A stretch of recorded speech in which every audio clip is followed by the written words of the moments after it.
इस पूरे संघर्ष ने एक नए युद्ध की आशंका को जन्म दे दिया है, जिसमें एक से ज्यादा देश हिस्सा ले सकते हैं।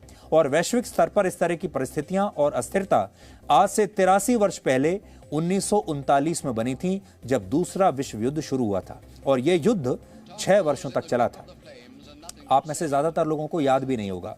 इसमें 8.5 करोड़ लोग मारे गए थे। हालांकि तब भी इस युद्ध को रोकने के लिए बहुत कोशिशें हुई थी, और ऐसा करने वालों में भारत के महात्मा गांधी भी शामिल थे। 23 जुलाई 1939 को महात्मा गांधी ने जर्मनी के तानाशाह अडोल्फ हिटलर को एक चिट्ठी लिखी थी, और यह चिट्ठी आज मैं अपने साथ लेकर आया हूं। चिट्ठी बड़ी दिलचस्प है। महात्मा गांधी ने अपनी इस चिट्ठी में दृढ़ता से हिटलर को यह लिखा था कि यह बिल्कुल स्पष्ट है कि हिटलर दुनिया में अकेले ऐसे व्यक्ति हैं जो मानवता के लिए इस युद्ध को रोककर दुनिया को बर्बर बनने से बचा सकते हैं। उन्होंने हिटलर को कहा था, यह आपके हाथ में है, दुनिया को नष्ट होने से बचा लीजिए। महात्मा गांधी हिटलर से यह भी पूछते हैं इस चिट्ठी में कि क्या वो उस व्यक्ति की अपील को सुनेंगे जिसने बिना किसी सफलता के युद्ध के तरीकों को त्याग दिया है। इसके बाद वो लिखते हैं कि उनसे कुछ लोगों ने यह आग्रह किया कि वो हिटलर को यह चिट्ठी मानवता के लिए लिखें, लेकिन उनके विचारों में मानवता के लिए हिटलर को चिट्ठी लिखना गलत होगा, और इस भावना से लिखा गया पत्र उनकी यानी महात्मा गांधी की अशिष्टता मानी जाएगी। हालांकि आगे लिख रहे हैं कि कुछ लोगों ने उनसे यह भी कहा कि उन्हें हिटलर को यह पत्र लिखते हुए इसके बारे में ज्यादा नहीं सोचना चाहिए, और जो भी वो अपील कर सकते हैं उसके लिए उनका प्रयास जरूरी है। तो 2 चिट्ठियां महात्मा गांधी ने अडोल्फ हिटलर को लिखी हैं। एक चिट्ठी लिखी है जुलाई 23, 1939 को, और दूसरी लिखी है दिसंबर 24, 1940 को। और वो लिखते हैं, साफ साफ लिख रहे हैं, it is quite clear that you are today one person in the world who can prevent a war which may reduce humanity to a savage state। और वो रिक्वेस्ट कर रहे हैं उनसे कि आप इसके बारे में सोचिए। और आखिर में वो ये भी लिखते हैं कि अगर आपको मेरी बात बुरी लगी हो, अगर आपको लगता है कि मैंने ये चिट्ठी लिखकर गलती की है, तो मुझे आप माफ कीजिएगा। और जब 1940 में जो उन्होंने चिट्ठी लिखी है उसमें वो ये कहते हैं कि we have been trying for the past half a century to throw off the British rule.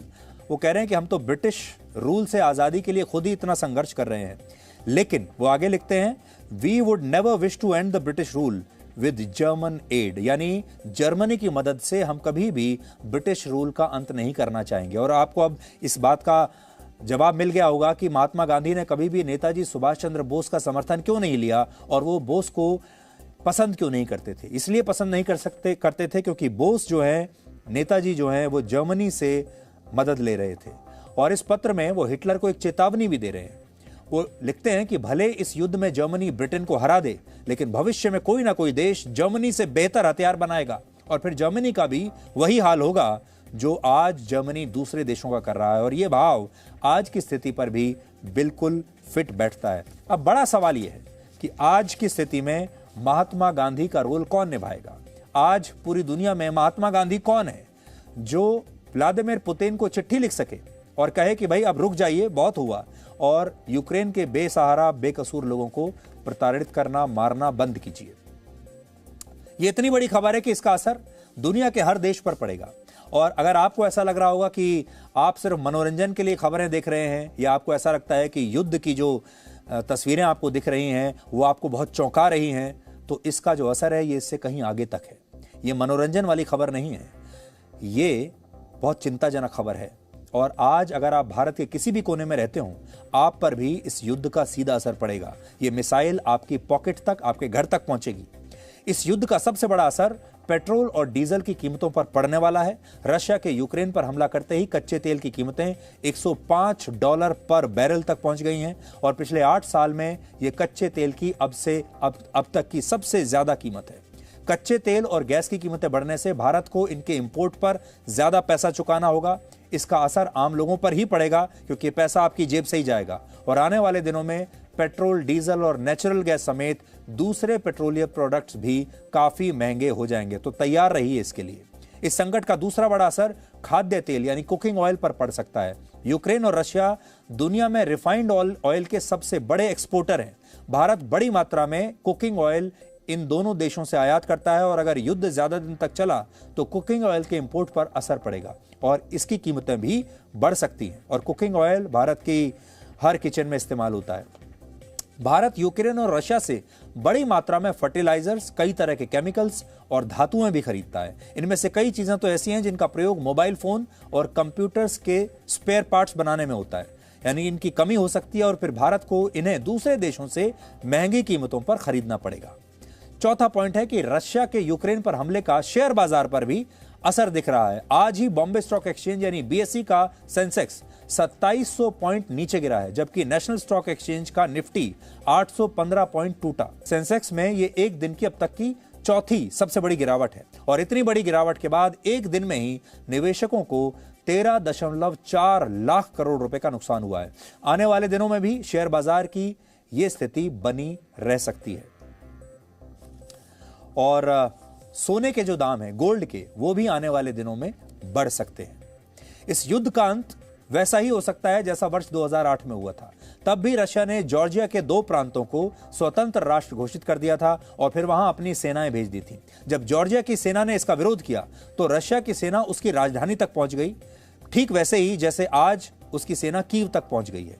लेकिन बाद में यह मामला इस बात पर जाकर खत्म हुआ कि जॉर्जिया को रशिया के सारे फैसले मानने पड़े और इस बार भी शायद यही होगा जब तक यूक्रेन पूरी तरह से सरेंडर नहीं कर देता और यह नहीं कह देता कि वो पुतिन की हर बात मानने को तैयार हैं, तब तक रशिया की सेना कीव से वापस नहीं जाएगी। पुतिन का मकसद पूरे यूक्रेन को हथियाना नहीं है, बल्कि यूक्रेन में एक नया सिक्योरिटी अरेंजमेंट स्थापित करना है और वो चाहते हैं कि सबसे पहले वो ये काम यूक्रेन में करें और उसके बाद पूरी दुनिया उनके इस नए अरेंजमेंट को मान्यता दे दे।